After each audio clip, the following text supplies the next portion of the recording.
તો નમસ્કાર દોસ્તો, સ્વાગત છે આપ સૌનું આપણી ચેનલ ગુજરાત રોજબરોજ માહિતી યુટ્યુબ સમાચાર ઉપર અને દેશ દુનિયાના અને ગુજરાતને લગતા તમામ ખેડૂત સમાચાર જોવા માટે મિત્રો ચેનલ સબસ્ક્રાઇબ, વિડીયોને લાઈક કરવાનું ના ભૂલશો। ત્યારે ખેડૂત જગતના 11 મોટા સમાચારોની સાથે 3 બીજા અન્ય સમાચાર જોવા માટે મિત્રો વિડીયોને છેલ્લે સુધી જોજો, કેમ કે આ વિડીયો તમારા માટે થઈ શકે છે ખૂબ જ ઉપયોગી। જી હા દોસ્તો, ત્યારે સૌથી પહેલાં જ્યારે વાત કરવામાં આવે ત્યારે વીજળીના બિલમાં મોટો ઘટાડો આવ્યો છે। એટલે મિત્રો ગુજરાતના વીજ ગ્રાહકોના હિતમાં સરકારનો મોટો નિર્ણય કર્યો છે। મિત્રો જાન્યુઆરીથી માર્ચ 2024ના ત્રિમાસિક ગાળામાં આ ફ્યુલ ચાર્જ ₹3.35 પ્રતિ યુનિટથી ઘટીને ₹2.85 પ્રતિ યુનિટ વસૂલ કરવાનો થાય છે, તેમ ઉર્જા મંત્રી કનુભાઈ દેસાઈએ જણાવ્યું હતું। અને ગુજરાત ઉર્જા વિકાસ નિગમ લિમિટેડ હેઠળની ચારેય વીજ વિતરણ કંપનીઓ અંદાજે 1.70 કરોડ ગ્રાહકોને ત્રિમાસિક ગાળામાં આશરે ₹1340 કરોડનો લાભ આપશે। જી હા મિત્રો, માસિક 100 યુનિટનો વીજ વપરાશ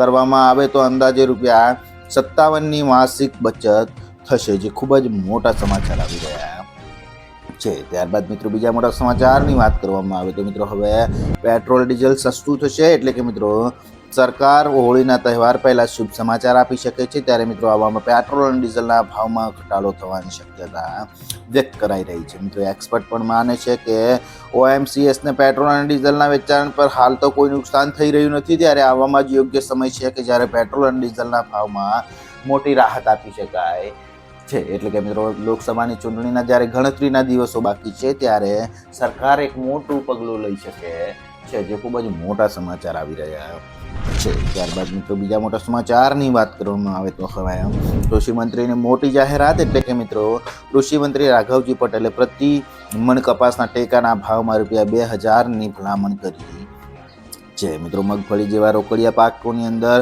₹100 ટેકાના ભાવની ભલામણ કરી હતી, અને જ્યારે ડાંગરમાં ₹560, બાજરીમાં ₹670 અને જુવારમાં ₹1100 અને મકાઈમાં ₹900ની ભલામણ કરવામાં આવી છે। મિત્રો વાત કરવામાં આવે બીજી તો એ રીતે કઠોળના પાકમાં તુવેરમાં ₹1800, મગમાં ₹900 અને અડદમાં ₹1840 અને તલમાં ₹2300ની માંગણી કરવામાં આવી છે, જે ખૂબ જ મોટા સમાચાર આવી રહ્યા છે। ત્યારબાદ મિત્રો બીજા મોટા સમાચારની વાત કરવામાં આવે તો હવે આધાર કાર્ડને ફ્રી અપડેટ કરાવી શકાશે। એટલે કે મિત્રો ગુજરાત સરકાર દ્વારા ફ્રીમાં આધાર કાર્ડની વિગતો અપડેટ કરવાની સમય મર્યાદાનો વધારો કરવામાં આવ્યો છે। મિત્રો પહેલા મર્યાદા 14 માર્ચ હતી, જે હવે વધીને 14 જૂન એટલે કે 2024 કરવામાં આવી છે। તેથી હવે દેશના કરોડો લોકોને 4 જ મહિનામાં વધારાનો સમય મળ્યો છે, અને આ ફ્રી સર્વિસમાં આધાર પોર્ટલ પર જ ઉપલબ્ધ છે, જે ખૂબ જ મોટા સમાચાર આવી રહ્યા છે। ત્યારબાદ મિત્રો બીજા મોટા સમાચારની વાત કરવામાં આવે તો હવે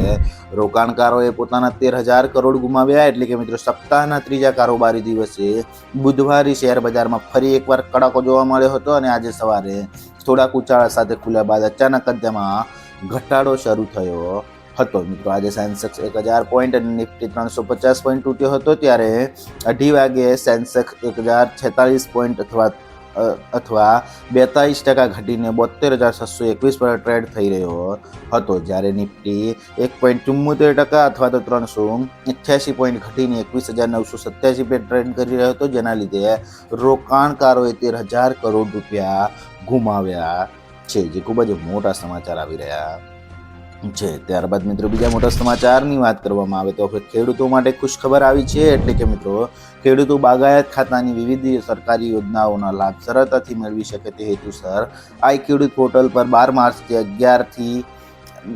માર્ચથી 11મી મે 2024 સુધી પોર્ટલ ખુલ્લું મૂકવામાં આવ્યું છે। તેમાં મિની ટ્રેક્ટર, પાવર ટિલર, પાક સંરક્ષણના સાધનો, કોલ્ડ સ્ટોરેજ, રાઇપનિંગ એકમ, પેક હાઉસ, ડુંગળીના મેળા, મિનિમલ પ્રોસેસર એકમ, વજન કાંટા, પ્લાસ્ટિક ક્રેટ્સ વગેરે માટે ખેડૂતો અરજી કરી શકશે, જે ખૂબ જ મોટા સમાચાર આવી રહ્યા છે। ત્યારબાદ બીજા મોટા સમાચારની વાત કરવામાં આવે તો હવે રાઇટ ટુ એજ્યુકેશન એડમિશનના ફોર્મ ભરવાના ચાલુ થઈ ગયા છે। એટલે કે મિત્રો વાત કરવામાં આવે તો વર્ષ 2024-25 માટે RTE અંતર્ગત પ્રવેશ પ્રક્રિયાની જાહેરાત થઈ ગઈ છે, અને આપણે તમને જણાવી દઈએ તો 1 જૂનના રોજ 6 વર્ષ પૂર્ણ થતા વિદ્યાર્થીઓને RTE અંતર્ગત પ્રવેશ મેળવવો હોય, જેમાં 14થી 26 માર્ચ દરમિયાન પ્રવેશ ફોર્મ ભરી શકાશે. મિત્રો આધિકારિક વેબસાઇટ કઈ છે તેની વાત કરવામાં આવે તો rti.orp.gujarat.com.com તમે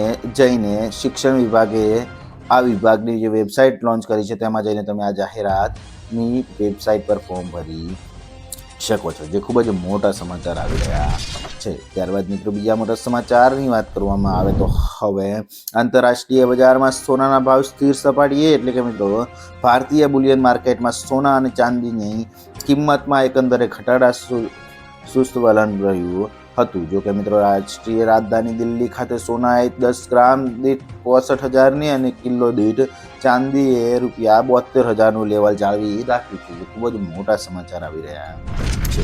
ત્યારબાદ મિત્રો બીજા મોટા સમાચારની વાત કરવામાં આવે તો હવે ગેરંટી ફ્રી લોન મળશે, એટલે કે મિત્રો small industry development bank of ઇન્ડિયાએ મંગળવારે જનઔષધિ કેન્દ્રના સંચાલકોને મજબૂત કરવાના ઉદ્દેશ્ય સાથે ક્રેડિટ સહાય યોજના શરૂ કરી છે. મિત્રો યોજના અને તેને સમર્પિત વેબસાઇટ લોન્ચ કર્યા પછી કેન્દ્રીય સ્વાસ્થ્ય મંત્રી મનસુખ માંડવિયાએ કહ્યું છે કે આનાથી જનઔષધિ કેન્દ્રોની સંખ્યા વધારવામાં મદદ મળશે. અને કેન્દ્રીય મંત્રીએ કહ્યું કે જનઔષધિ કેન્દ્રના સંચાલકો આ યોજના હેઠળ ગેરંટી ફ્રી લોન મળશે, જે ખૂબ જ મોટા સમાચાર આવી રહ્યા છે. ત્યારબાદ મિત્રો બીજા મોટા સમાચારની વાત કરવામાં આવે તો હવે હોળી પર મફત 2 ગેસ સિલિન્ડર, એટલે કે મિત્રો જો તમે યુપીમાં રહો છો તો આ સમાચાર તમારા માટે કામના છે. કેમ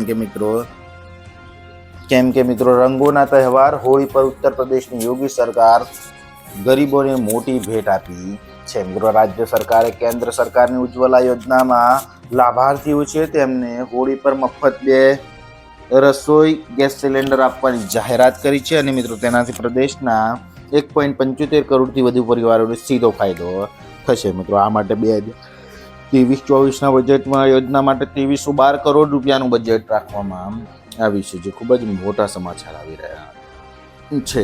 ત્યારબાદ મિત્રો બીજા મોટા સમાચારની વાત કરવામાં આવે તો હવે ખેડૂતની માંગ, એટલે કે વળતર આપો. જી હા મિત્રો, લોકસભાની ચૂંટણી નજીક છે ત્યારે ખેડૂત સંગઠનો પણ સરકાર સામે જ્યારે વિવિધ માંગ સાથે મેદાનમાં આવ્યા છે, ત્યારે મિત્રો ભારતીય કિસાન સંઘ દ્વારા તાજેતરમાં થયેલા માવઠાના કારણે કેટલાક વિસ્તારોમાં ખેડૂતોને જે નુકસાન થયું છે તેનો વહેલી તકે સર્વે કરીને વળતર ચૂકવવા, ભૂતકાળમાં પણ કૃષિમાં જંગી નુકસાન થયું હતું તેના પાક વીમાના પ્રશ્ન હજી સુધી મળ્યા નથી, તે તાત્કાલિક આપવા માટે પણ માંગણી કરાઈ છે, જે ખૂબ જ મોટા સમાચાર આવી રહ્યા છે. ત્યારબાદ મિત્રો બીજા મોટા સમાચારની વાત કરવામાં આવે તો હવે પાક વીમાને લઈને મોટું નિવેદન સામે આવ્યું છે, એટલે કે મિત્રો ગુજરાત કિસાન કોંગ્રેસ ચેરમેન પાલા અંબડિયાએ દિલ્હીમાં ચાલી રહેલા ખેડૂત આંદોલન વચ્ચે ગુજરાતના ખેડૂતોને પાક વીમો અને જમીન માપણીના મુદ્દે લડત માટે આગળ આવવા અપીલ કરી છે. મિત્રો સૌરાષ્ટ્રના દરેક ગામોમાં ઓછામાં ઓછા